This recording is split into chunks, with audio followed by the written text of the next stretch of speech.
hands align. In red and white they always shine. With every pass it feels divine. Arsenal's on my mind.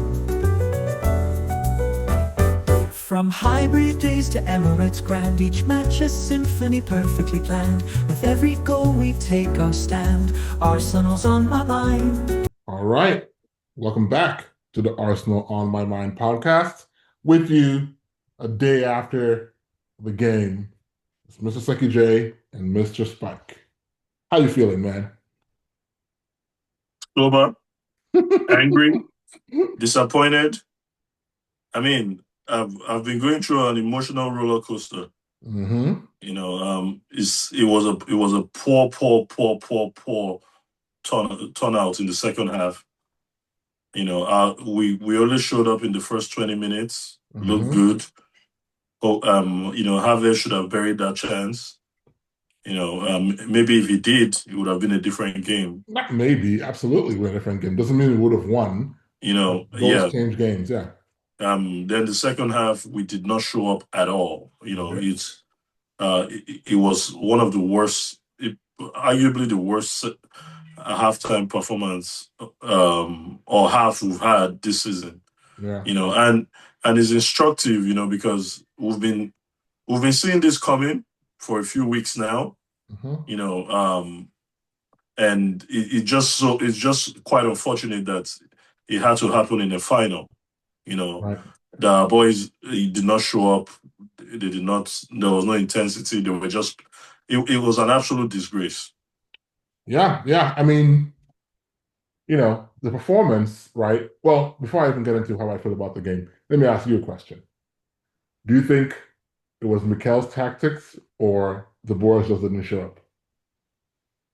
On this one, I would say a little bit of both, but okay. At the end of the day, I'm still gonna blame it on the players, because it's not like they were competing. They were not competing. Mm-hmm. It's one thing if they competed and lost, then we'll say, okay, maybe the system did not work. Right. But they didn't show up.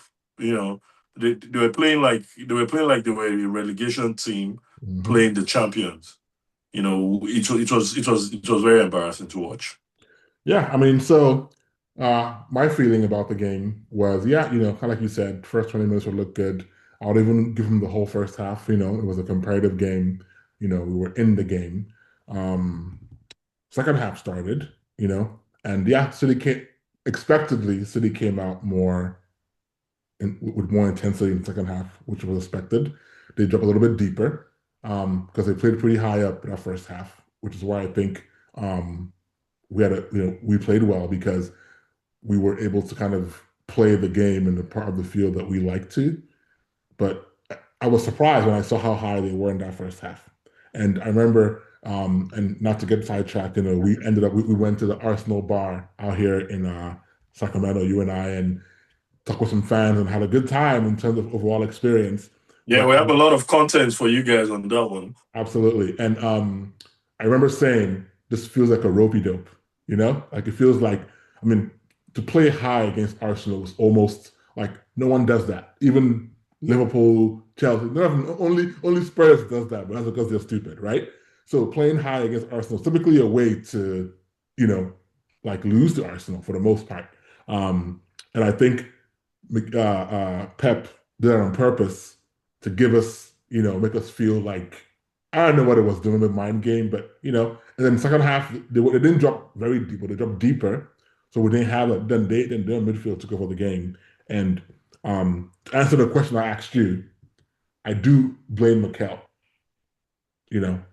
over the players. Because it wasn't like I saw a lack of effort on the players' behalf. There wasn't like a lack of effort. There was perhaps a lot of nerves, so people were misplacing passes, trying to do it right. But if I had to describe how I felt those players did, I would say they were overcoached. And that's been the biggest critique of Mikel all this while in Arsenal. He overcoaches, right? He's going to let them just be.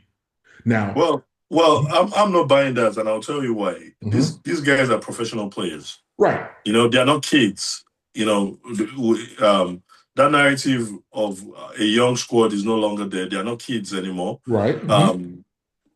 my take is they approached the players and the coach. They approached the game like it was another league game. True. Which is Pep approached the game like it was a cup final because yes, he's used to it. He knows he's a 100%. serial winner. He knows, he knows that this is a one-off. So tactics that usually he will not exhibit in the league games. This is a one-off. This is Wembley. This is a cup final. This is win or go home. You got to do something. Well, So I think you're making my point in that yes, tactically. I think I am because Arteta basically approached the game like it was another league game. Which I would say the reason why I'm not basically ripping my jersey off my back is because we still have a lot to play for this season.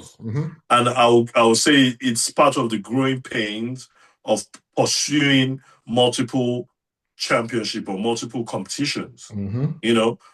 So hopefully he learns from that. But all I would say is the best response, the only response I want from this team now is to go ahead and win the league. Right. And so funny you say that because I think, I want to, jump ahead, but I still think we're going to win the league. But the best response to me is not just winning the league, it's to beat City when we play them, right?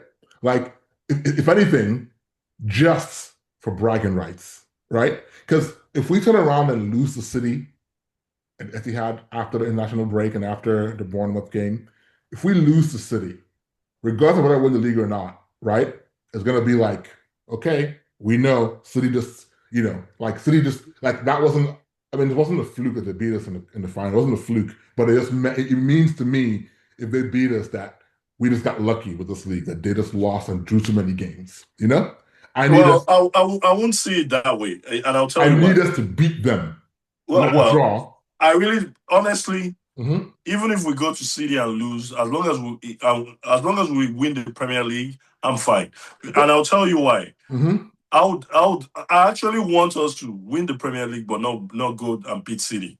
Why? Because I want us to have something that will fire us up for next season. That's easy to say, but to me, nothing will fire us up more. We've beaten them. We beat them. You see, the thing with Arsenal is when it matters the most, we always look for a way to shoot ourselves in the foot. True. We beat them last season. We destroyed them 5. Was it 5-1? Yeah. That seems like an eon ago. So beating City for me, because even before that game, we had gone how many games with them? I think 5 games with them and not lost. So beating City is not the glass ceiling. It's not the standard. It's not the benchmark. The benchmark for me is to win the Premier League. Of course. City are a wounded lion. I said it before the last game. Right. They're champions. They know how to win. So they will do anything to get in our heads. Right? Which include making sure that they beat us when we come to Etihad. Okay, so but I would say I would rather approach that game. Actually, I'm hoping that when we get to that game, the game doesn't matter. Well, it's not possible. That's what I'm trying to get to, right? So there's only one game in Premier League before that game, right? And I've been talking about it in the last few weeks. We play Bournemouth, they play Chelsea, right? Then the week after we play. So the only way that game is a dead rubber in a sense, and not a true dead rubber, like where it matters very little, is if somehow Chelsea beats them and then we beat Bournemouth, then we have a real healthy lead, right? But to kind of push back on your point about the focus on winning the league, right? Would be beating City is winning the league. If we, no matter what happens in that game before, so say we beat Bournemouth and say they also beat Chelsea, right? Or say we beat Bournemouth and they draw with Chelsea, or say we draw with Bournemouth and then they beat Chelsea.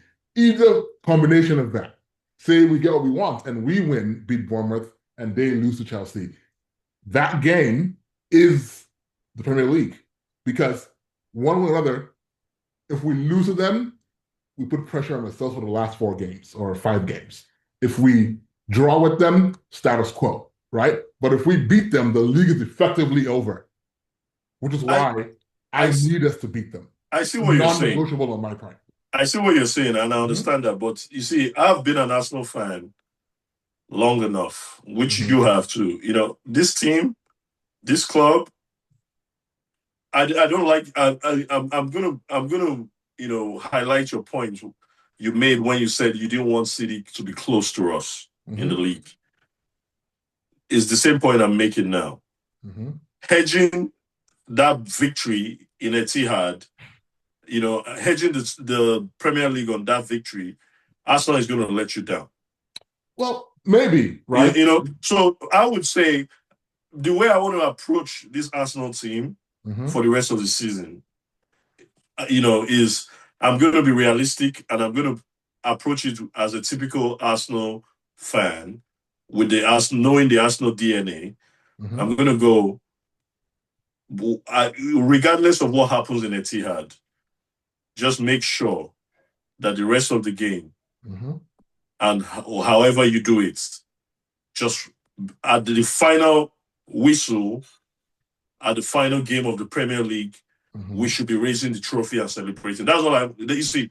Because this Arsenal team, I don't want to set myself up, emotionally. And we talked about it even before this game yesterday. We asked the question, how do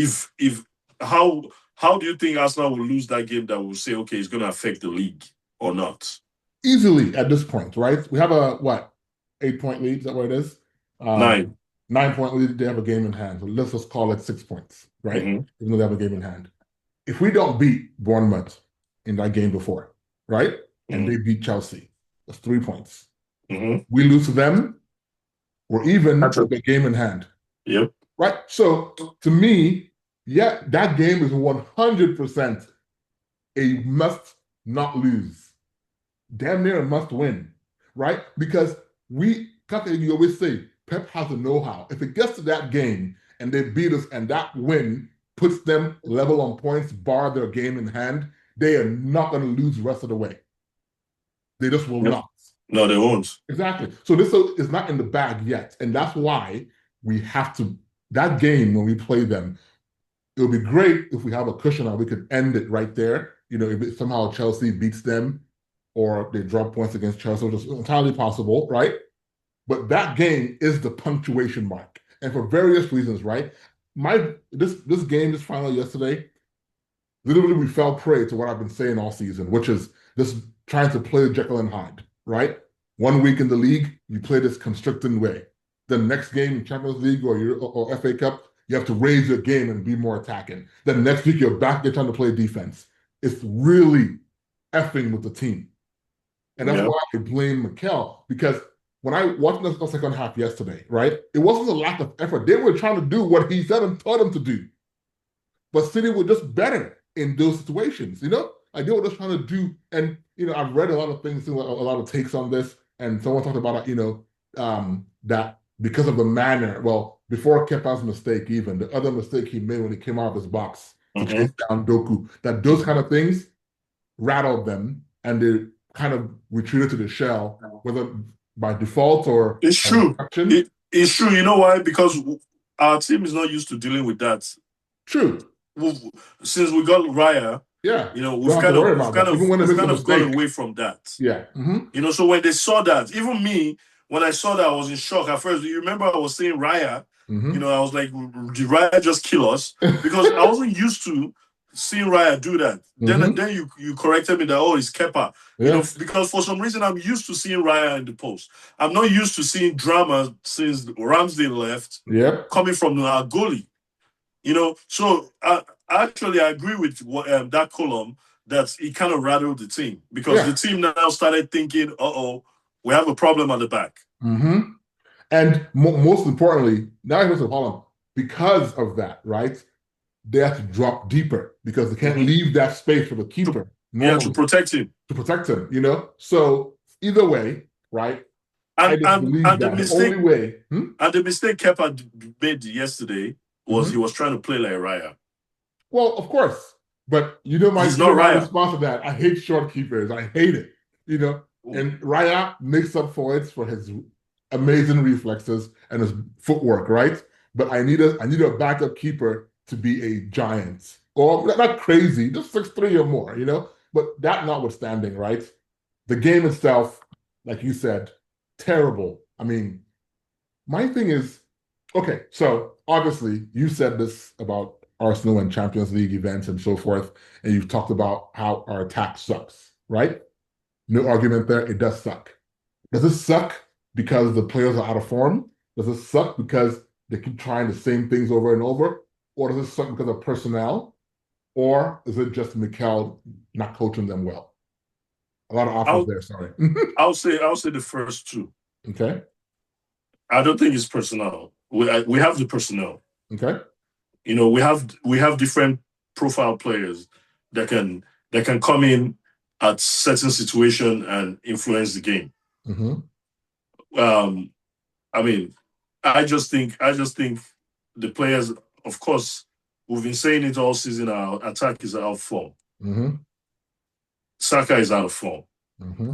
Gyökeres is getting used to the team and the new environment and the new club and new status because this is the biggest club he's ever played for. Mm-hmm. You see, Trossard, I don't know what's going on with him, but he's fallen off the cliff because he was arguably our best player at the first half of the season. True. So I don't know if he's being leggy. Maybe he's tired. After the injury, he doesn't look the same. Yeah, or maybe the age, he's not getting any younger either. You see, Eze we're seeing progression, you know, but he didn't hit the ground running. So, sorry to interrupt you. Odegaard, how much of a factor do you think that played in the final, Eze not playing? Oh, it was a big factor. Okay. It was a big factor because we didn't have any creative spark. You know, we didn't have any creative spark. We Havertz is a disruptor. He's not a conductor. We needed a conductor in that game. Yep. Either Odegaard or Eze. Yeah. As Havertz playing that position is to disrupt, not conduct. Not to create or conduct. Not to create. You see, you know, so it was a big factor that Eze did not play that game. Yeah. Because one, he's coming into form. The team is getting used to playing with him and playing around him, and he's someone that can just pull out anything out of the hat. You know, so it was a big miss. It was a big miss, but a big miss because we didn't have a ready-made replacement technically. Yeah, but all in all, this could have been a game for one year. Exactly. Not that I regret it. He's balling in France, but what it is. But let's address the elephant in the room. Okay. In hindsight, it was a terrible decision playing Kepa. In hindsight, it's always 2020. And right? I don't want to see Kepa in any competition playing anything for us for the rest of the season. Well, he's and in the summer, next game. In the summer, our next game for sure. What next game? FA Cup against Southampton. Honestly, I don't want to see him. He's gonna play, unless Don't we have? Where's the other guy? What's our Setford? Setford. Play Setford. No, he'll play. Or I don't Raya want to see Kepa. That's my opinion. As far as I'm concerned, where I stand right now in the summer, get that guy out of the club. Okay, so I'll get rid of him. Right up until this moment, he's been okay. He's actually a really good backup to have. Do you know what came in my head this morning in the shower? What? Because I always have Arsenal on my mind. Smart business means no business. You see, that's the problem with Arsenal. We're always trying to be smart, be slick. We always think we're slick. We always think we're the smartest club in the room. Man City needed a goalie. They went and bought the best goalie out there that was available. They didn't go and start going, oh, let's try and tempt Raya to come to Man City, you see those things. We need to understand that now it's no longer Arsene Wenger era. We're not building the Emirates Stadium anymore. We got the money. If you remember, then I was actually very frustrated that we lost out on Donnarumma, and that City got him. I was gutted, and you were like, we have Raya, and I was like, put Raya as number 2. And get this guy. Be ruthless. No, I agree, right? I agree. Now, here's what I understand, right, about that whole thing. I love Donnarumma. I think last year, maybe 2 years ago, before this podcast existed, and when you and I were just talking Arsenal as usual, I think I told you that Donnarumma was the keeper I wanted because he was still young. We both wanted him. Yeah, so I agree. But my thing is, the Raya Donnarumma thing, I don't have an issue with that because Raya, if Donnarumma has a bigger profile. He is world class. He's done it already. But in the Premier League, Raya is still a superior keeper by stats, by everything to Donnarumma, right? Yes. So I have no issue with that. We're not going for Donnarumma. City needs to get a goalkeeper because they sold their keeper and they just bought Trafford. Yeah, but Trafford is 23. He would have been the future. He would have been fine. But they had more of an impetus to go for Donnarumma for a few reasons because they had just lost the number 1 keeper, right? Trafford wasn't like an understudy to anybody. He just joined the team. So if you're going to become a backup, it's better at the beginning as opposed to halfway through your career, right? And the point I'm trying to make is in that game yesterday. Yes, Trafford looked like the one-time most expensive goalie in the world, and freaking Kepa looked like a kid that just signed. Yeah, And during the time when we watched the game together at the bar, right? I actually was like, Kepa is equal to Trafford. I take that back. He's not, right? No, Trafford is better. Trafford is better. But on the drive over there, we had a debate in the car, right? And I was like, Mikel is trying to play the same mind game that Pep is playing, right? Pep is saying... If you notice, I didn't make a comment when you made that thing because I didn't agree. Yeah, and that's fair. And I'm fair enough to be like, Mikel, next time, maybe just ignore the mind game. Don't try and play. The trophy. He wasn't doing it. He wasn't playing any mind game. He was trying to be nice, and he was trying to be. He was trying to be right. It was trying to be right. So he wanted to please Kepa and please the team and team chemistry. At this point, guess what? This is just 90 minutes between you and a major trophy. Be ruthless. Okay, so here's a question for you. Yeah. Okay. Pep, his reason for playing Trafford was that he'd played all the cup games to that point, right? The gap between Trafford and Donnarumma is probably equal to the gap between Raya and Kepa, right? Like, just, if Donnarumma is better than Raya, right? I'm just saying, in terms of like just the gap, not the level, the gap, So my point about it is that Pep goes, I'm playing the guy who's got us at this point, right? And had Trafford made a mistake, we'll be saying the same thing about Pep, right? Like, he didn't. No, I'm just saying had, right? He didn't. On the surface, we're not even asking Kepa to make it. We're not even asking Kepa to make wonderful saves. True. Just keep it clean and don't make any stupid mistake. Okay, so he made the one mistake. Let's be fair, right? He made one mistake in the game. The one he rushed out is a mistake, but nothing came out of it, so fine, right? He made one big mistake, a huge mistake that swung the game and let City know what's up, And if he didn't make that mistake... Actually, he made 2 mistakes. What's the second one? The second goal, he gave a pass that he was not supposed to give, and we lost the ball. Yeah. If you remember, I said, why are you passing the ball to that guy? Yeah, that's true. So, Kepa killed us. I agree, right? That it was. I don't know, put it squarely on his shoulders, but he played poorly, and there's a reason why we conceded those goals, and it didn't help the team at all, right? My question to you was, say we still lost, say he didn't make those mistakes and we still lost, would you still be saying Kepa shouldn't have played Raya? No.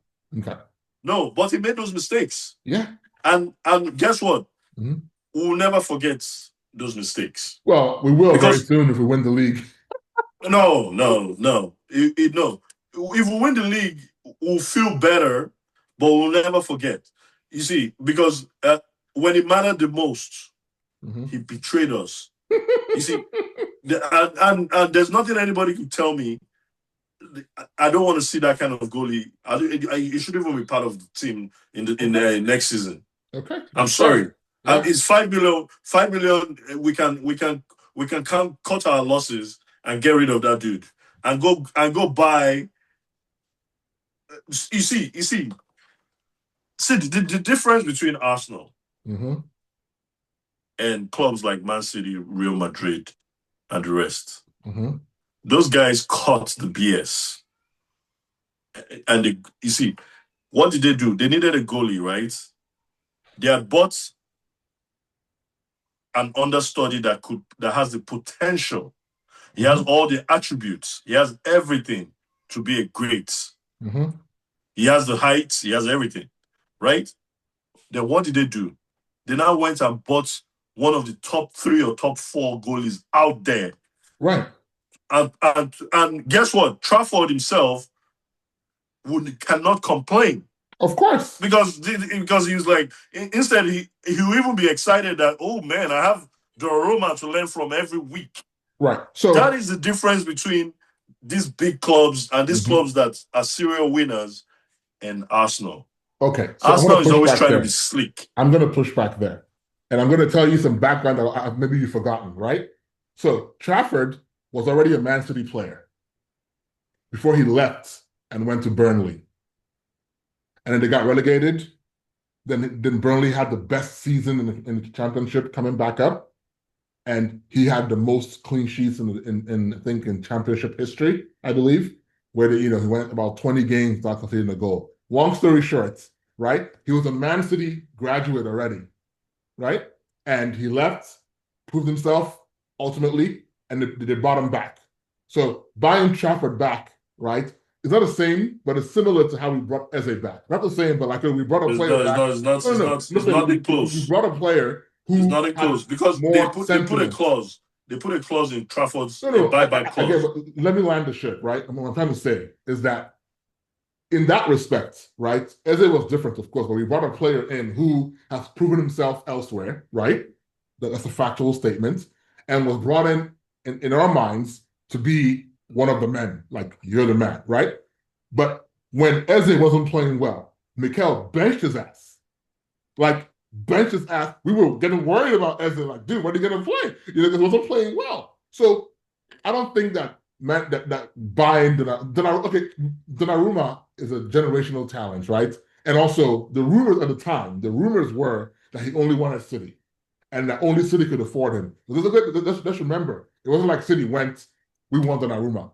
He fell out with PSG, right? Towards the end of the window, and there was not many teams that could afford him in the first place, wages-wise. So it wasn't like City were like, oh, we have Trafford, let's go find another goalkeeper. It kind of happened, and they were like, okay, well, we can afford him. Maybe Barcelona, Real Madrid can afford him.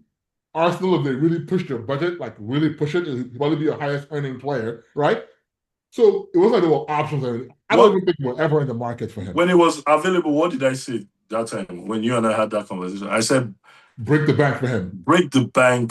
You have the opportunity to get a generational talent. I maintain that I would have done that. How old is Donnarumma? In any other position on the field. How old is he?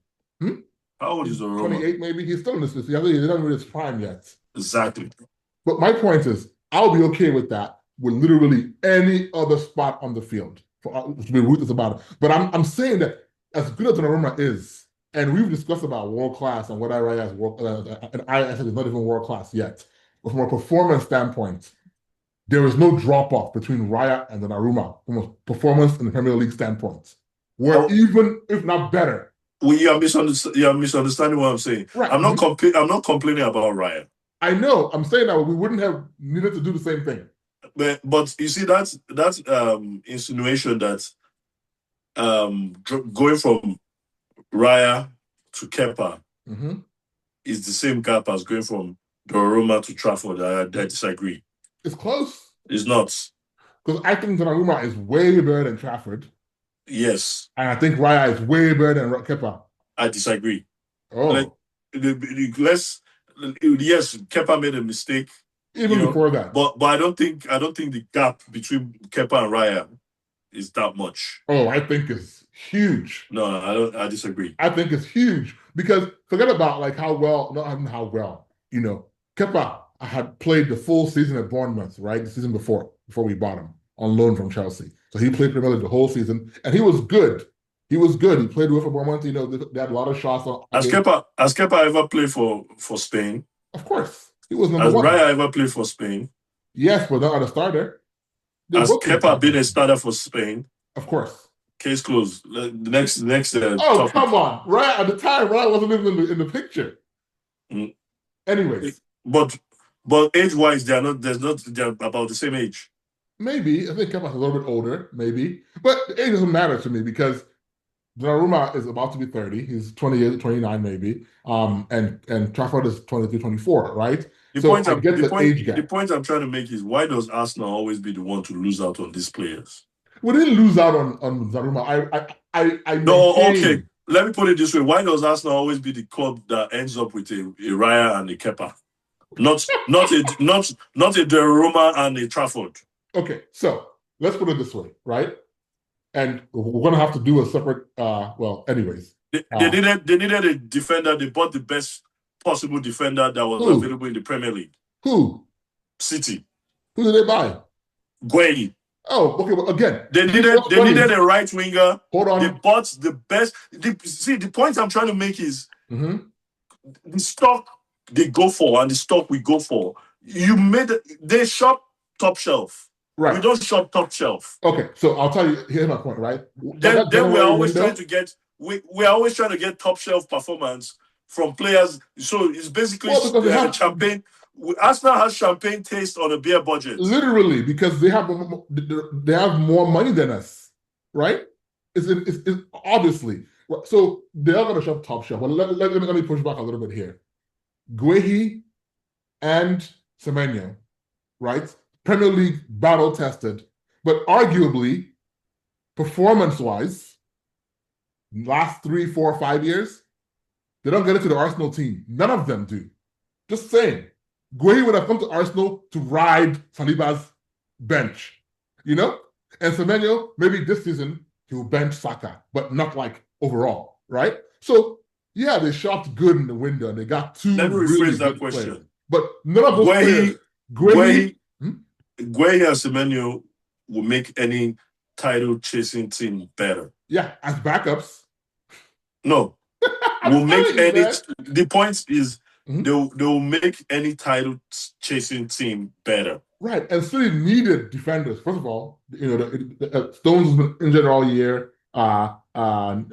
Ruben just came back, They lost Vardy for the whole season. So they had reasons to go for a defender. There's no getting away from that. They had reasons to do it. Only Liverpool and them were going after Gueye in the first place, right? Just because they had needs at those spots. But Gueye is good enough, but I tell you what, man, when Vardy returns, I don't think he starts for City. He just won't.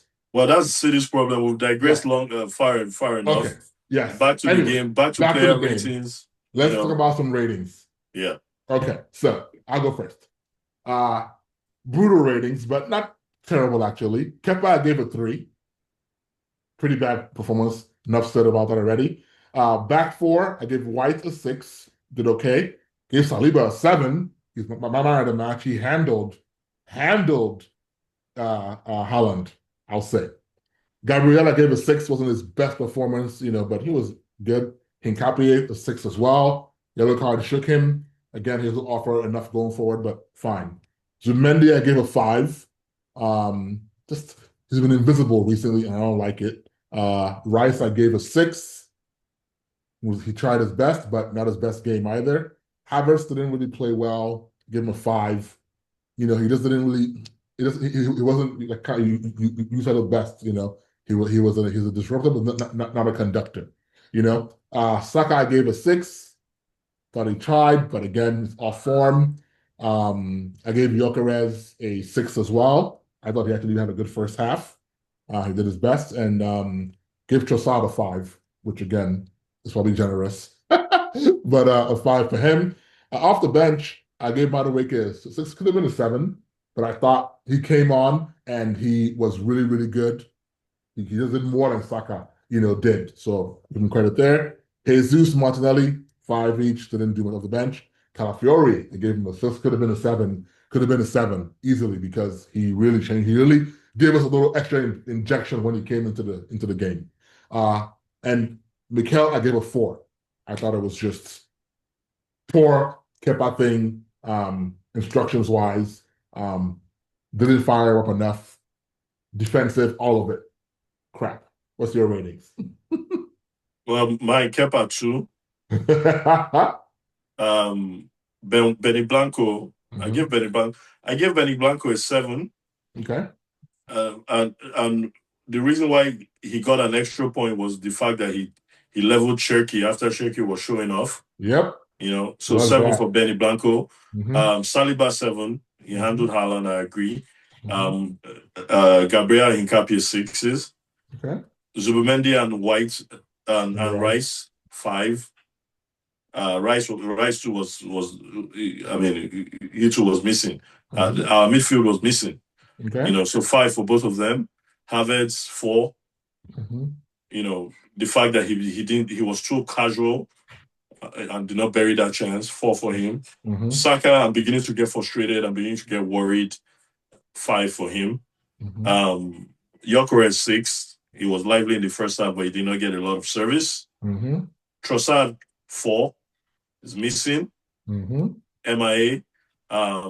Martinelli 5. Hincapie. Calafiori 7 actually. I gave Calafiori a 7 because when he came on, he looked most likely to score. He was picking up very dangerous positions. So 7 for Calaboom Boom. Who else? Martinelli. Jesus Madueke. Madueke I gave a 6. Jesus 6. He tried. He was unlucky. He hit the bar. Martinelli 5. Arteta 4. 4. All right. We're aligned on that. Yeah. So that game is done. 2-week break now.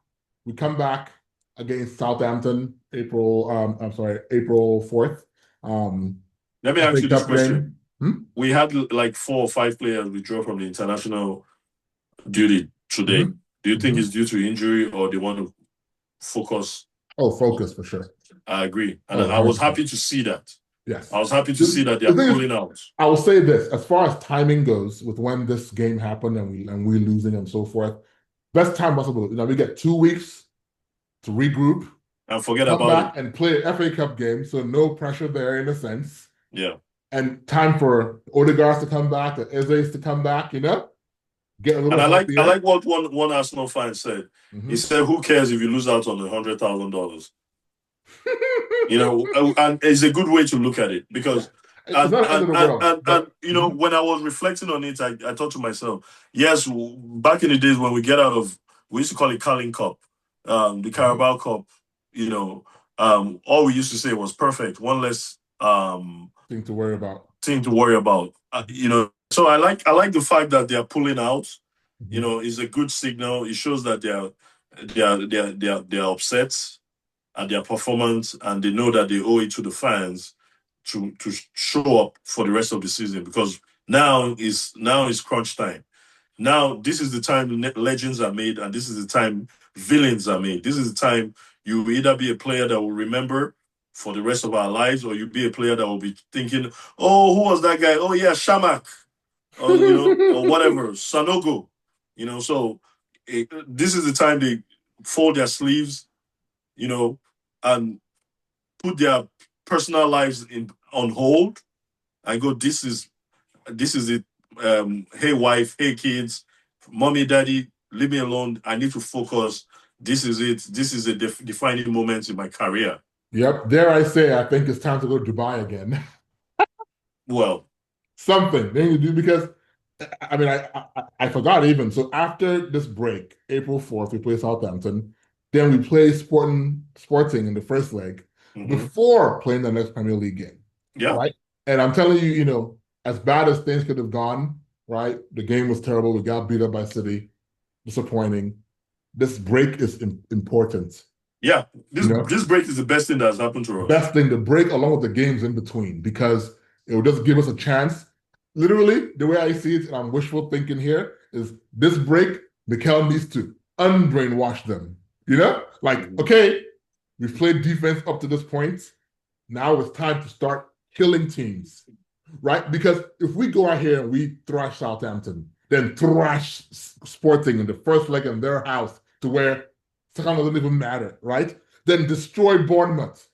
Like, those 3 games, City will be sitting like, They'll be scared. Yeah, what have we done? You know, like, what have we done? But if we stumble through those games, maybe draw with Sporting, dare I say, lose them in the first leg, maybe take penalties to beat Southampton, and then Bournemouth almost beat us or draws, City will kill us in that game. You know, Yeah. I need us to go I need us to beat City. I need us to go with, this whole weekend, I don't want to see defensive practice. I don't want to see any court. Just get back to attacking. Luckily, we'll probably have Odegaard, Eze, and Timber back by the time this is all done. Fingers crossed. We should. 4 weeks, 3 weeks, I think it's plenty. These are not long-term injuries, you know? So for sure, Eze will be back. I believe also Odegaard will be back. Timber probably, but we can manage that. You know, I just need us to be back. This is the time to channel Arsenal attacking spirit, because everyone is going to expect us to do the Arsenal thing and fold after this. You know, and this is the time to show that we're not going to fold, not by hanging on in games and grinding out. I want us to just be like, you know what? We could still be Arsenal DNA and like beat you at the attacking game. But there's plenty of time to think and marinate over it, you know, and plenty of time to decide if Kepa is going to play Southampton game or not. I don't want to see him. Yeah, but either way, you know, we got this break now.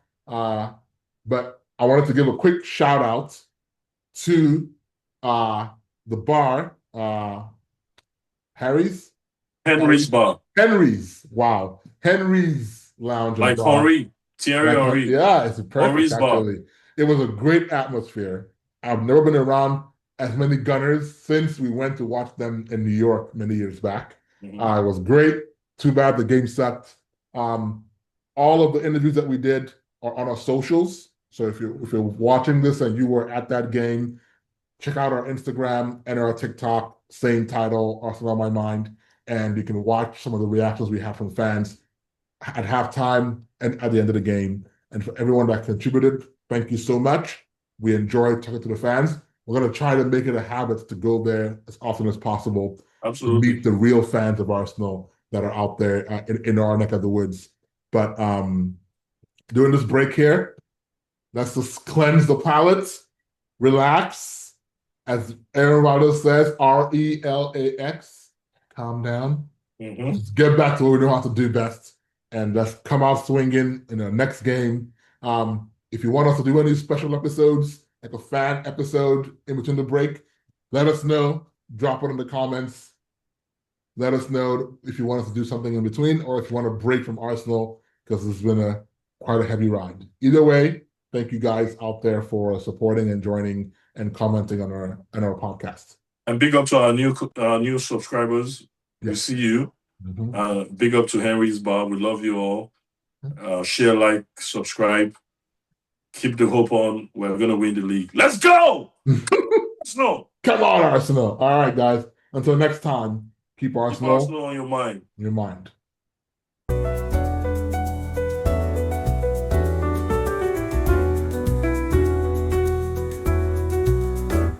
Under floodlights, the fans align. In red and white, they always shine. With every pass, it feels divine. Arsenal's on my mind. From hybrid days to Emirates grand, each match a symphony perfectly planned. With every goal we take our stand, Arsenal's on my mind. Oh Arsenal, you never fail. Through rain and sun, our steadfast sail.